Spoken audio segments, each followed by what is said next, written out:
BRS party working president KTR ఆదేశాల మేరకు Vivekananda Nagar division పరిధిలోని ఎల్లమ్మ బండ రోడ్లో ఉన్నటువంటి తెలంగాణ తల్లి విగ్రహం వద్ద వివేకానంద నగర్ డివిజన్ కార్పొరేటర్ మాధవరం రోజాదేవి రంగారావు, మాజీ కార్పొరేటర్ మాధవరం రంగారావు మరియు బీఆర్ఎస్ పార్టీ నాయకులతో కలిసి నిరసన కార్యక్రమం చేపట్టారు.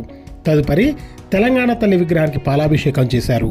ఈ సందర్భంగా మాధవరం రోజాదేవి రంగారావు మాట్లాడుతూ, డాక్టర్ అంబేద్కర్ సచివాలయం ఎదురుగా గత ప్రభుత్వం తెలంగాణ తల్లి విగ్రహ ఏర్పాటు కోసం కేటాయించిన స్థలంలో ప్రభుత్వం మాజీ ప్రధానమంత్రి రాజీవ్ గాంధీ విగ్రహాన్ని ఏర్పాటు చేయడం తెలంగాణ అమరుల త్యాగాలను తెలంగాణ ప్రజలను అవమానించడమే అన్నారు. రాజకీయ లబ్ధి కోసం, సోనియా గాంధీ మెప్పు కోసం రేవంత్ రెడ్డి ఇలాంటి పనులు చేస్తున్నారన్నారు. వచ్చేది మా ప్రభుత్వమేనని, మా ప్రభుత్వం రాగానే సగౌరవంగా రాజీవ్ గాంధీ విగ్రహాన్ని తీసి గాంధీ భవన్కు పంపిస్తామని, అదే స్థలంలో తెలంగాణ తల్లి విగ్రహాన్ని ఏర్పాటు చేస్తామని తెలియజేశారు. ఈ కార్యక్రమంలో బీఆర్ఎస్ పార్టీ సీనియర్ నాయకులు, కార్యకర్తలు తదితరులు పాల్గొన్నారు.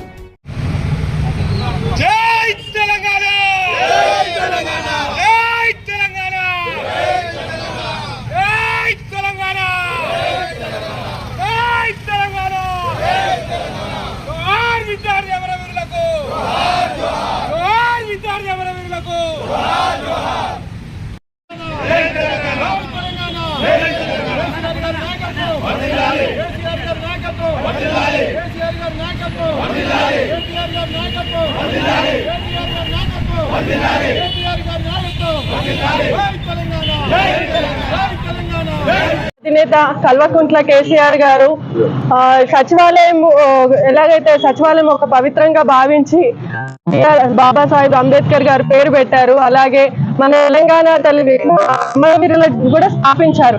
ఆ రెండింటి మధ్యలో తెలంగాణ తల్లి విగ్రహం పెట్టాలని ఎప్పుడు అనుకున్నారు.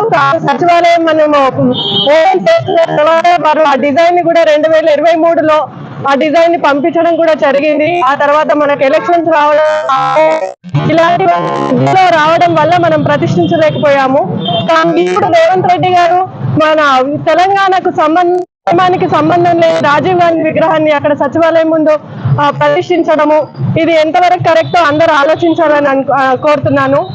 ఎందుకంటే మన తెలంగాణ ఎంతో మంది ఉన్నారు. తెలంగాణ తల్లిని ప్రతిష్ఠించాలని మనం తెలంగాణ ఉద్యమకారులు కూడా ఎంతో మంది కోరారు. కాబట్టి అక్కడ తెలంగాణ తల్లిని ప్రతిష్ఠించాలని మనం అనుకున్నాము. అది అనుకున్న టైంలో మనం ప్రతిష్ఠించలేకపోయినా కూడా అది డిజైన్ ఆల్రెడీ పంపించాము. కానీ అది ఆ టైంకి ఎలక్షన్స్ కోడ్ వల్ల మనం చేయలేకపోయాము.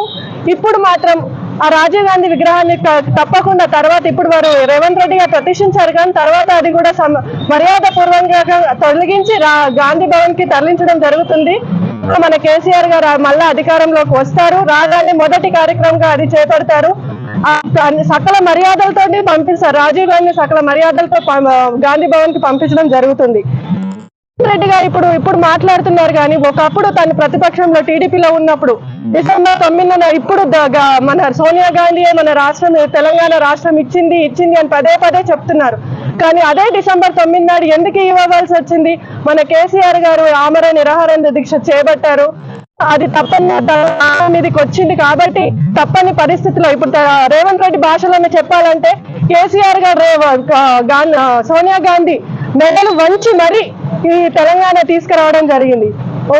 మాట్లాడుతున్న రేవంత్ రెడ్డి ఒకప్పుడు సోనియా గాంధీని బలిదేవతగా చెప్పారు. 1200 మంది ఉద్యమకారులు బలి తీసుకొని మరి సోనియా గాంధీ తెలంగాణ ఇచ్చిందని ఒకప్పుడు రేవంత్ రెడ్డి గారు మీడియా ముఖంగా చెప్పడం జరిగింది. కానీ ఇప్పుడు మాత్రం అదే సోనియా గాంధీ మెప్పు పొందడానికి వారి భర్త అయిన రాజీవ్ గాంధీ విగ్రహాన్ని సచివాలయం ముందు ప్రతిష్ఠించి వారి మెప్పు కోసమే ఇవన్నీ చేస్తున్నారు. కానీ మన రాష్ట్రాన్ని ఉద్దేశించి కానీ తెలంగాణని ఉద్దేశించి కానీ ఏ కార్యక్రమం కూడా చేపట్టట్లేదు. ప్రతిదీ కూడా సోనియా గాంధీ మెప్పు పొందాలి, రేపు ముందు తన ఫ్యూచర్ ఏంటి, రాజకీయంగా తన భవిష్యత్ ఏంటి అని ఆలోచించే చేస్తున్నాడు. కానీ తెలంగాణ ప్రజల మనోభావాలు కానీ తెలంగాణ